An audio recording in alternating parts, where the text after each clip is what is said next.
요한계시록은 오랜 시간 동안 수많은 이단들이 마치 자신들의 전유물인 것처럼 사용해서 건전한 교회들에게 외면 아닌 외면을 당해왔던 것이 사실입니다.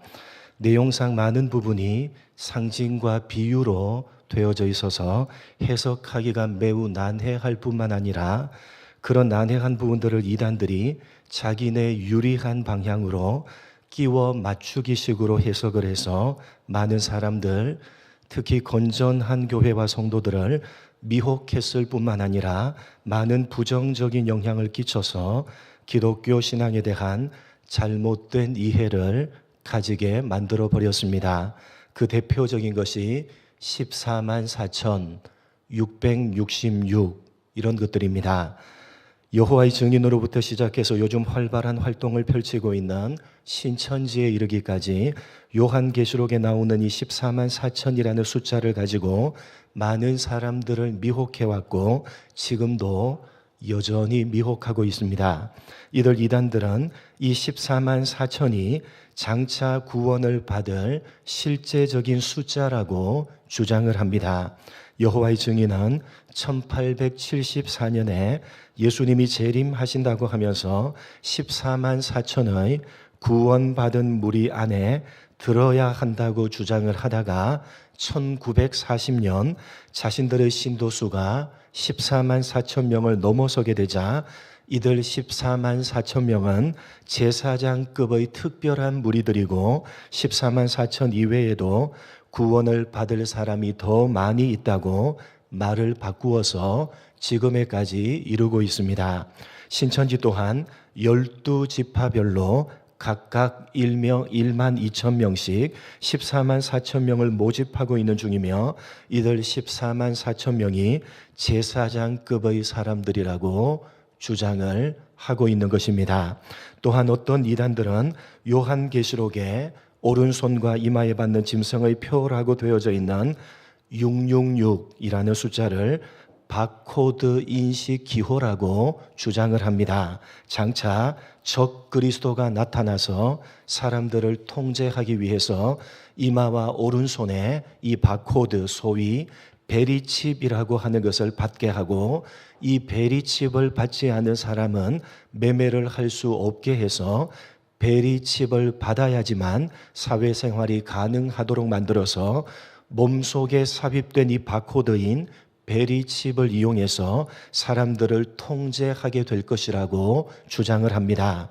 이런 것들 외에도 이단들은 계시록에 나오는 많은 상징적이고 비유적인 표현들을 자신들이 원하는 대로 의미를 부여해서 건전한 교회의 성도들을 포함한 많은 사람들을 미혹시키고 있는 것이 오늘날 우리들의 현실입니다. 그래서 우리는 이단들에 의해서 악용당하고 있는 이 요한계시록을 그들의 손에서 빼앗아서 하나님께서 우리들에게 주신 66권 말씀 속에 포함된 한 권의 책이요 하나님의 말씀으로서 정당한 위치와 권위를 회복하기 위해서 매주 수요일마다 이 요한계시록을 살펴보고자 하는 것입니다. 요한계시록의 구체적인 내용으로 들어가기에 앞서서 우리는 잘못된 이해에서부터 오는 잘못된 호기심을 내려놓아야만 합니다.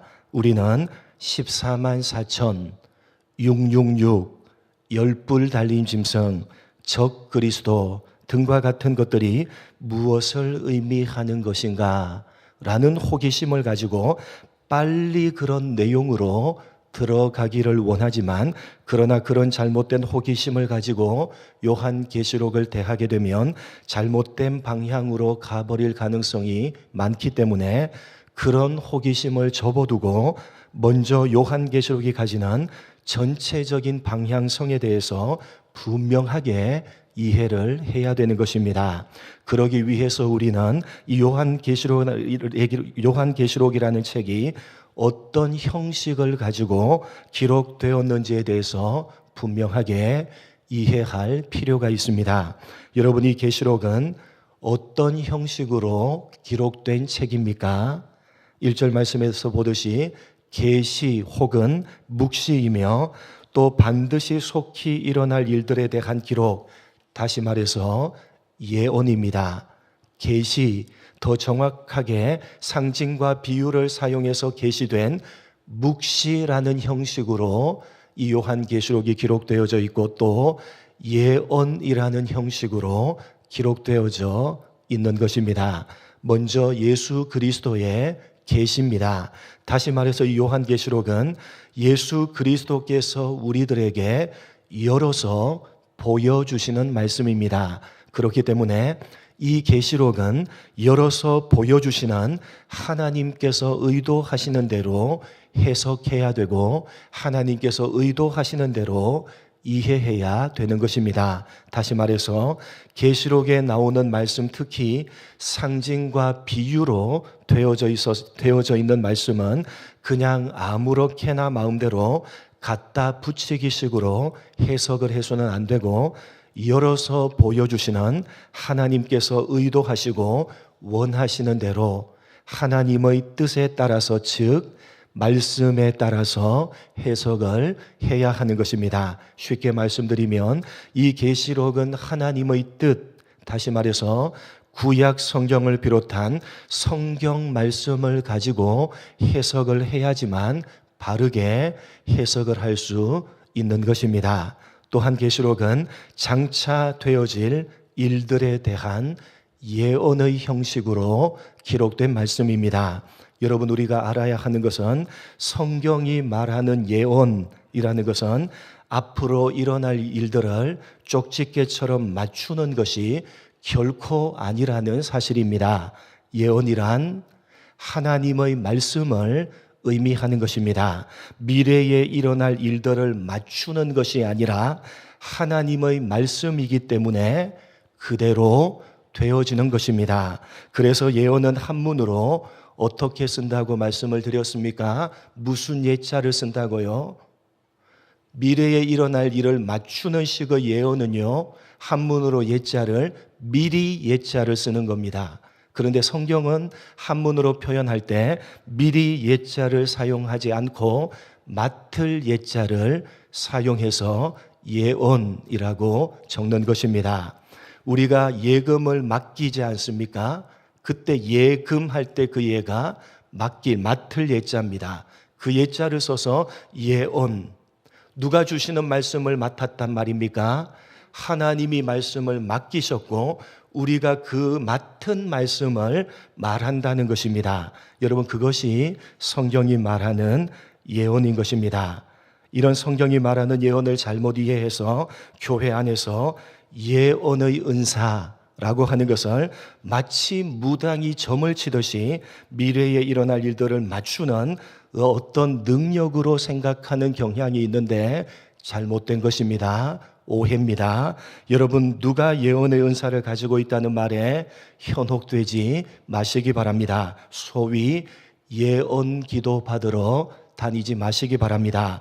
기도라는 형식을 빌어왔을 뿐이지 무당에게 점을 치러 가는 것과 뭐가 다릅니까? 여러분, 예언 기도 이런 건 가짜입니다. 성경에 나오는 예언은 미리 예자가 아니라 맡을 예자라는 사실을 여러분 가슴에 새기시기 바랍니다. 미래의 일을 맞추는 식의 은사가 예언의 은사가 아니라 하나님께서 맡겨주신 말씀을 말하는 것, 즉 하나님의 말씀을 전하는 은사가 성경에 나오는 예언의 은사입니다.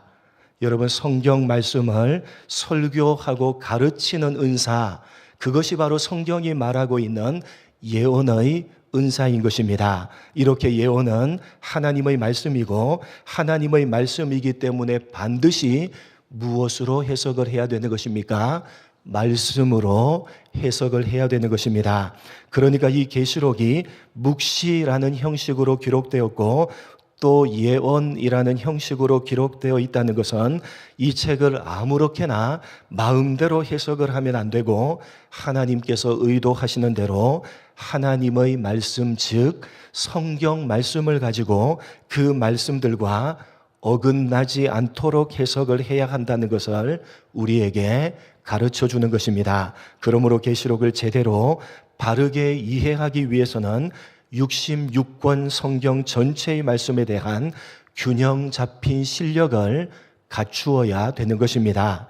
여러분, 계시록을 바르게 제대로 이해하고 싶으십니까? 그렇다면 하나님께서 우리에게 맡겨주신 말씀인 성경 66권을 부지런히 읽으시고 부지런히 알아가시기 바랍니다. 성경 66권 전체에 대해서 이해하시는 그것만큼 여러분은 요한계시록을 이해하게 될 것입니다. 오늘 우리가 또 한 가지 알아야 되는 사실은 이 계시록은 편지라는 형식으로 기록되어져 보내어진 서신이다 라고 하는 점입니다. 사도 요한은 이 모든 내용들을 기록해서 그냥 보관했던 것이 아니라 2장부터 등장하고 있는 당시의 대표적인 7 교회들에게 편지로 보내어서 당시의 모든 교회들이 돌려가면서 읽도록 했다는 사실입니다.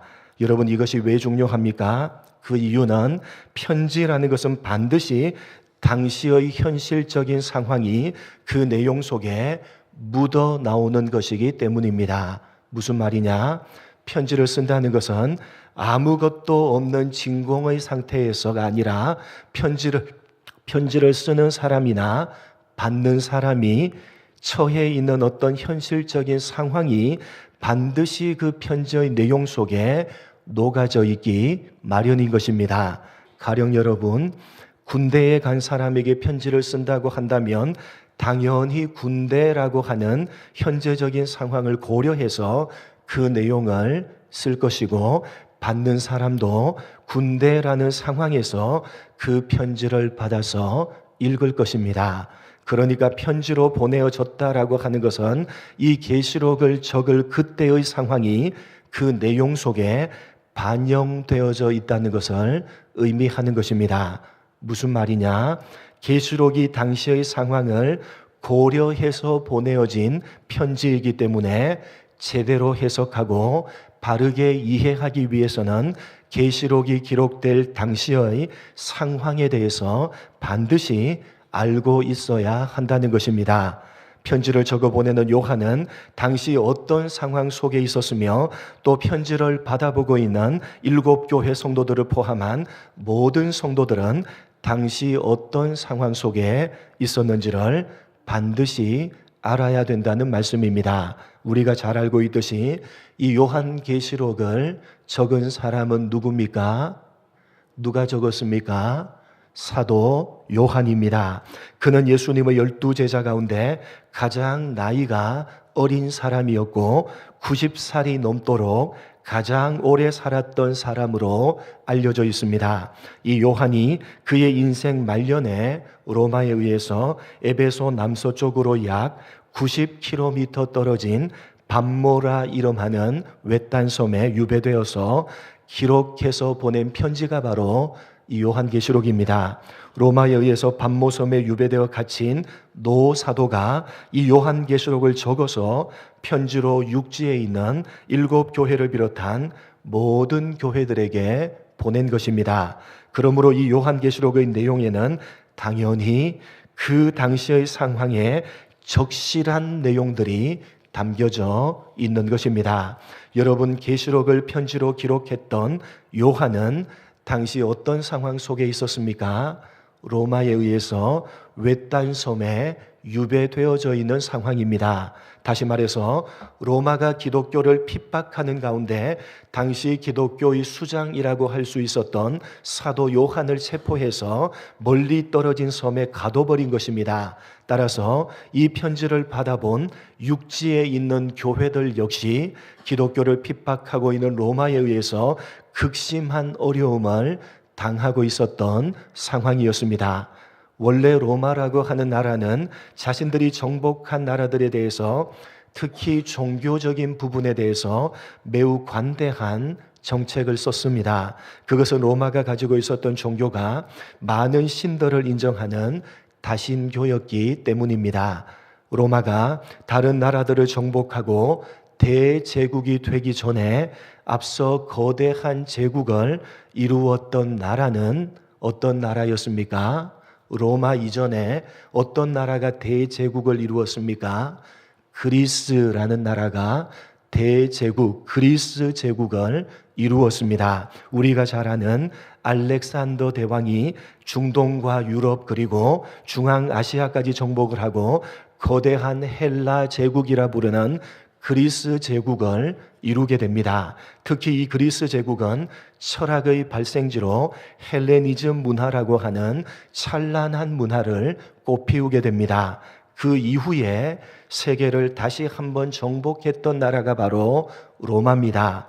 로마는 야만족이었기 때문에 힘으로는 다른 나라를 정복하는 데 성공하고 대제국을 이루었지만 정신적인 것들, 문화적인 것들은 모두 다 그리스 제국의 것들을 그대로 수용해서 자기의 것으로 삼았습니다. 그 가운데 하나가 바로 종교입니다. 여러분, 그리스는 많은 다신을 섬기는 소위 그리스 신화라고 하는 그런 여러 가지 신들을 섬기는 다신 종교였습니다. 그것을 로마가 그대로 이어받았기 때문에 그냥 그리스 신화 이렇게 말하기도 하지만 앞에 뭘 붙이죠?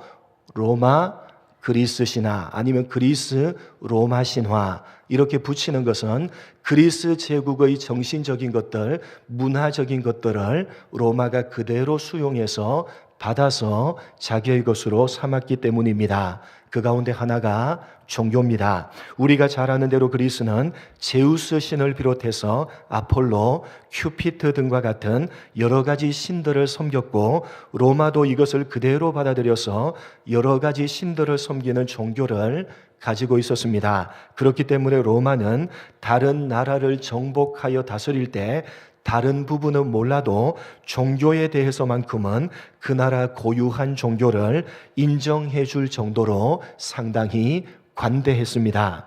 사랑의 신, 태양의 신, 지혜의 신, 술의 신 등 다양한 신들을 섬기고 있었기 때문에 신에 대한 거부감이 전혀 없었던 것입니다. 오히려 많은 신들을 숭배할수록 신들에게 은총을 받는 기회가 많아진다고 하는 것이 그들이 가졌던 믿음이었습니다. 사도행전 17장을 보시면 사도 바울이 아덴, 즉 아테네에서 전도를 했을 때에 거기에 알지 못하는 신에게 라는 제단이 있었다는 것은 바로 이러한 사실을 보여주는 것입니다. 이렇게 로마가 자신을 섬기는 종교를 가지고 있었기 때문에 정복한 다른 나라의 종교에 대해서 관대했고 때문에 이스라엘의 종교에 대해서도 관대했습니다.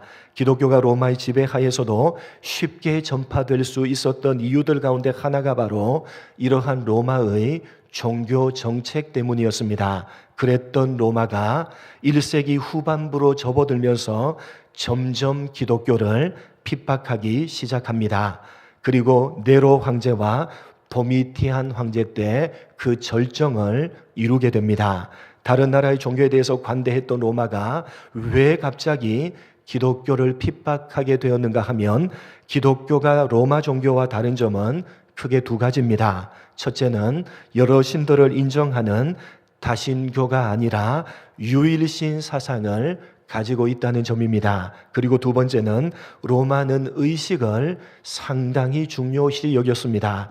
많은 신들을 섬기면 그만큼 그 신들로부터 복을 받을 기회가 많아진다. 이것이 로마가 가진 믿음이었기 때문에 신에게 하는 제사라는 의식을 굉장히 중요하게 생각했고 그것이 로마 종교의 전부였습니다. 그렇게 제사라는 의식을 화려하게 해서 신들을 기쁘게 하면 그 신들로부터 복을 받을 기회가 많아진다라는 생각 때문입니다.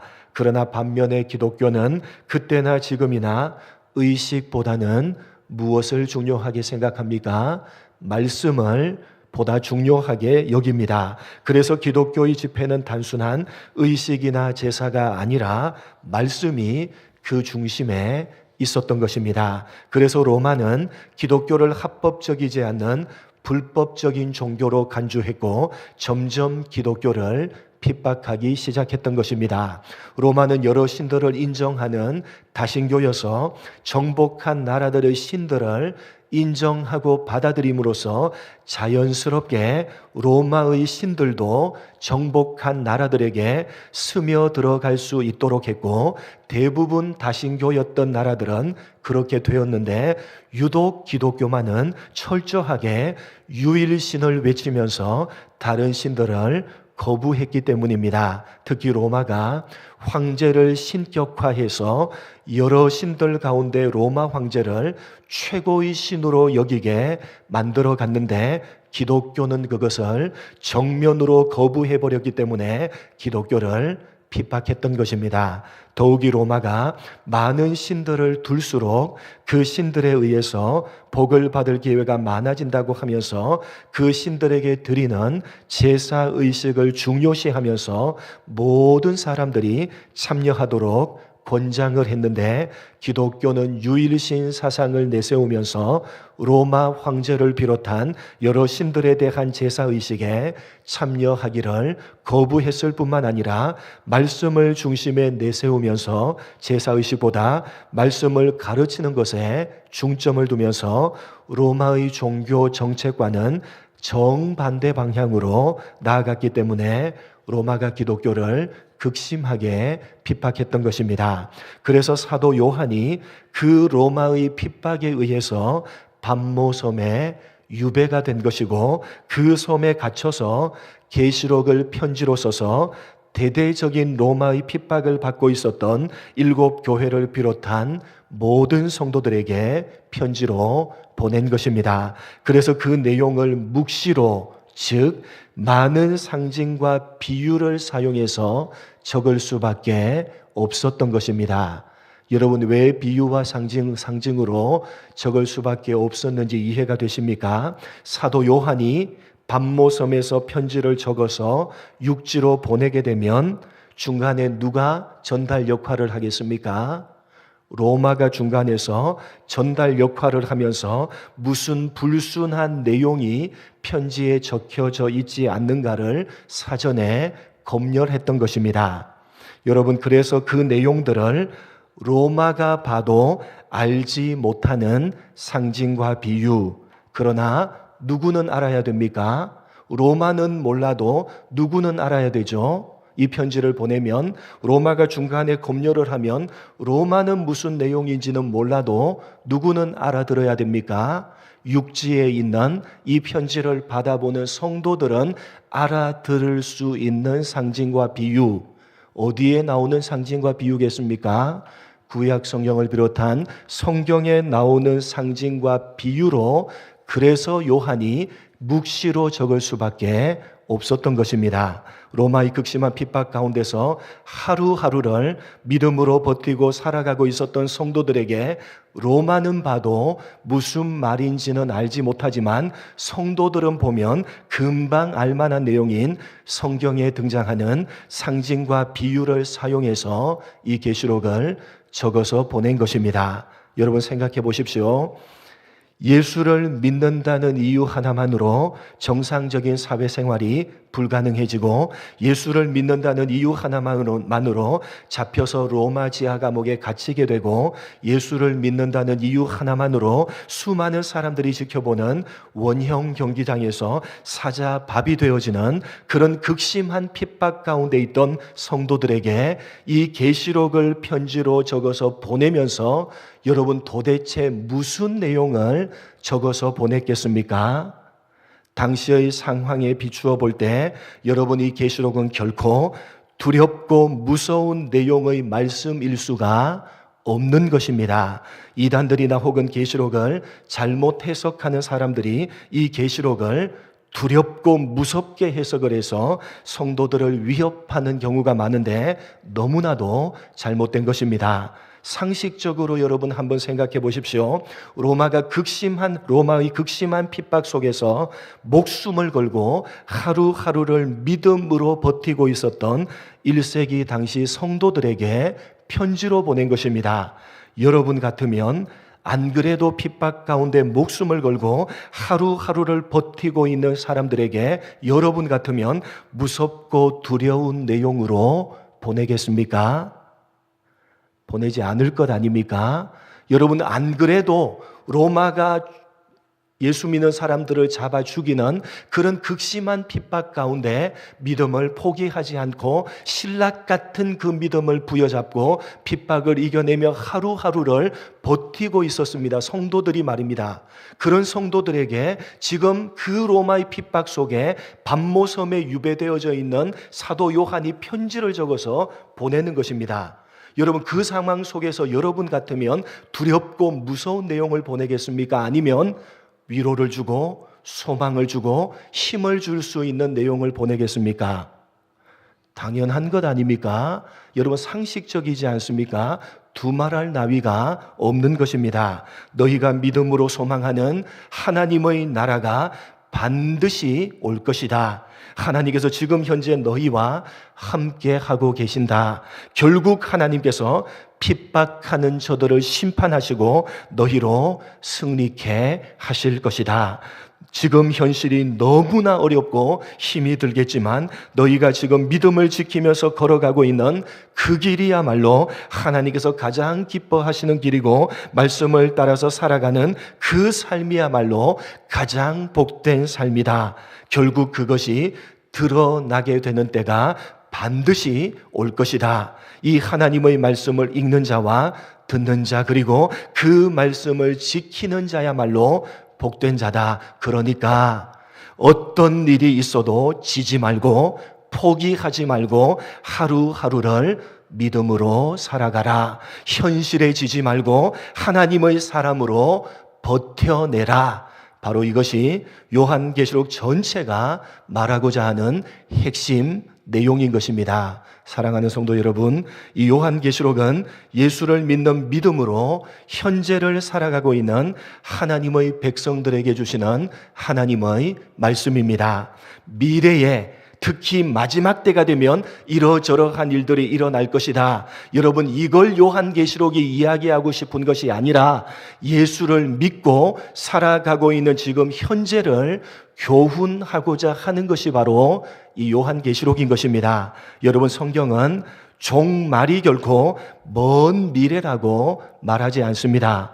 바로 오늘이 종말이라고 성경은 말하는 것입니다.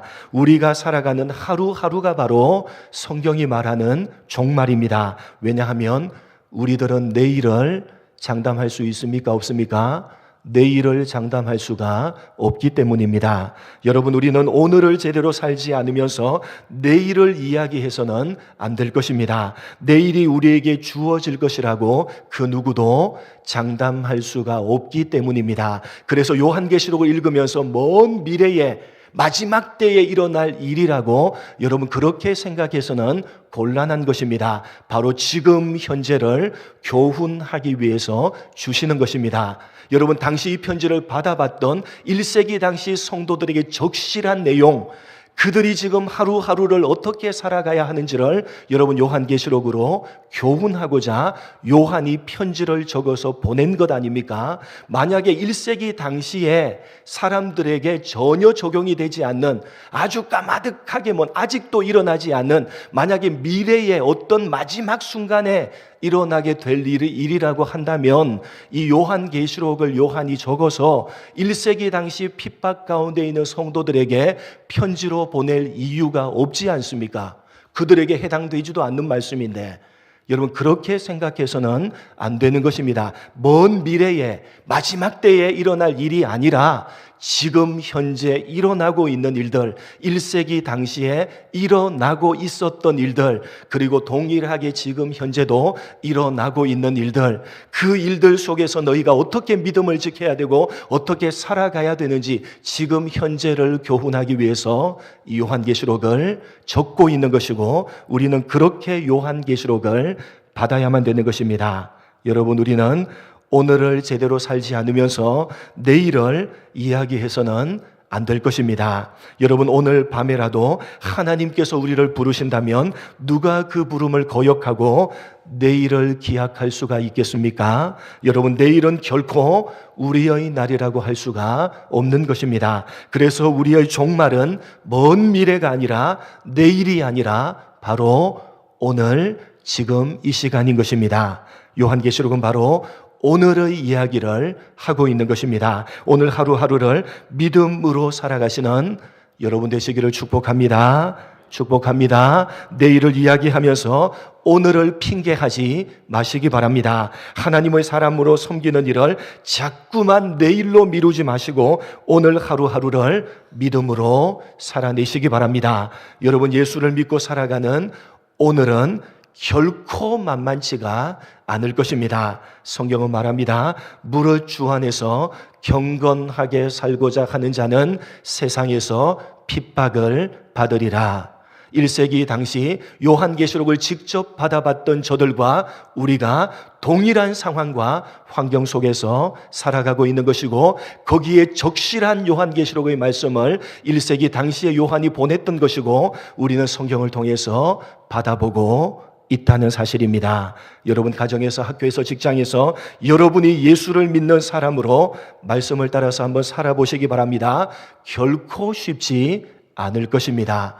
그냥 대충 살기 때문에, 그냥 교회에 와서 의식하고 예식하고 여기에 와서 하고 저기에서는 세상 사람들과 방불하게 대충 살아가기 때문에 그저 쉬운 것 같이 생각되지만, 그러나 정말 말씀을 부여잡고 세상 가운데 하나님의 말씀을 따라서 살아가려고 한번 해보시기 바랍니다. 1세기 당시에 겪었던 그 성도들의 그 아픔과 그 어렵고 힘든 현실이 여러분이 가지고 있는 현실임을 여러분 동일하게 발견하게 될 것이고, 이 계시록의 말씀이 1세기 당시 목숨을 걸고 신앙을 지켰던 그 사람에게 힘을 주고 위로를 주는 말씀이었듯이, 오늘 그렇게 살아간다면 이 계시록의 말씀이 우리들에게 소망과 힘과 위로와 용기를 주는 말씀으로 여러분들에게 들려지게 될 것입니다.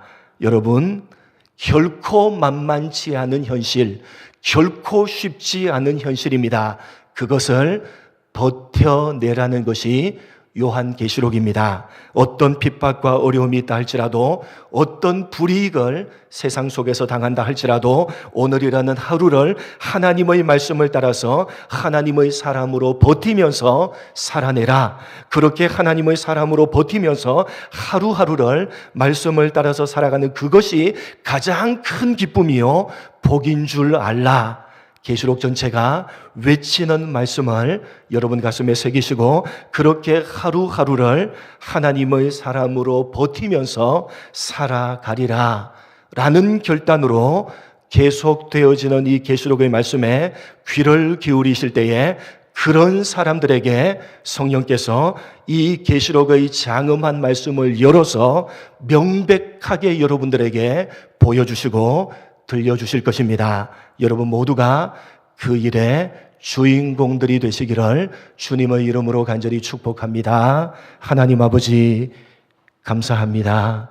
이 계시록이 어떤 형식으로, 어떤 방향으로, 어떤 내용을 가지고 쓰여져 있는지를 분명하게 깨달아 하는 우리가 되게 하여 주옵소서. 하나님 아버지, 먼 미래의 이야기를 하는 것이 아니라 이 세상이 끝나는 어떤 마지막 부분에 해당하는 하나님 그런 이야기를 하는 것이 아니라, 믿음을 가지고 이 세상 예수님이 승천하신 이후에 언제 예수님이 재림하실지, 언제 하나님께서 우리를 부르실지 모르는 이 종말의 때를 믿음을 가지고 말씀을 따라서 세상 속에서 버텨내며 그렇게 살아갈 때에 그 현실의 적실한 말씀, 그 현실을 어떻게 살아가야 하는 것이고, 그 현실을 살아가는 것이 어떤 기쁨이요 소망이요 어떤 것인지를 우리에게 분명하게 알려주기 위해서 이 요한계시록의 말씀을 주셨고, 오늘 성경으로 우리들이 들고 있다는 사실 가슴에 새기는 우리가 되게 하여 주옵소서. 우리의 종말은 먼 미래가 아니라 내일이 아니라 바로 오늘 이 순간이라는 사실 기억하게 하시고 이 순간을 믿음으로 버텨내라. 어떤 환경과 조건이, 어떤 상황이, 어떤 불이익이 너희를 찾아온다 하더라도 하나님의 말씀을 따라서 믿는 사람으로 버티면서 살아가라. 이 계시록 전체가 외치는 말씀을 가슴에 새기게 하시고 하루하루 말씀을 부여잡고 살아내는 우리가 되게 하여 주옵소서. 그 결단과 그 삶으로 계시록의 말씀에 귀를 기울일 때에 하나님께서 이 계시록을 열어서 우리들에게 보여주실 것이고 우리 모두가 그 일의 주인공이 될 것입니다. 그런 우리들이 될 수 있도록 복에 복을 더하여 주옵소서. 감사하오며 예수님의 이름으로 기도드립니다. 아멘.